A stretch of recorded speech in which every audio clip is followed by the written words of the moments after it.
Ambrose gets a big run up the backstretch. And Kyle he was going to try to block him, and it really wasn't that he didn't have room. He just got in there too hard, and his car wiggled, and if he tried to turn, then he was going to spin. So Kyle Busch did a really good job.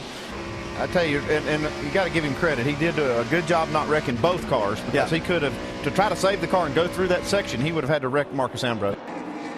Caution is out again. 6 laps remaining here at Watkins Glen. Watch the flag. Here we go. Hold your breath. And as you see the race lead, it is now 0.8 of a second. So Kyle Busch is starting to chip away at it. We're going to have 2 laps to go this time by. Yeah, I don't think it's going to be quite that much when we get back to the start-finish line here either. He's really cut that lead down. And 2 laps is a long way to race around this track. Yes, it is.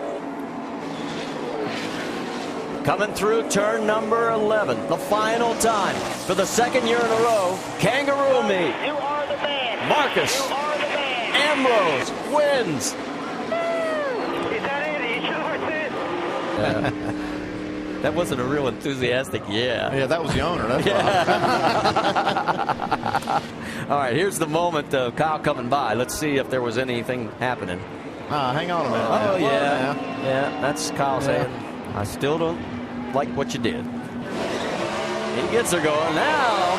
Not only did he drive, he can catch. Don't get too close.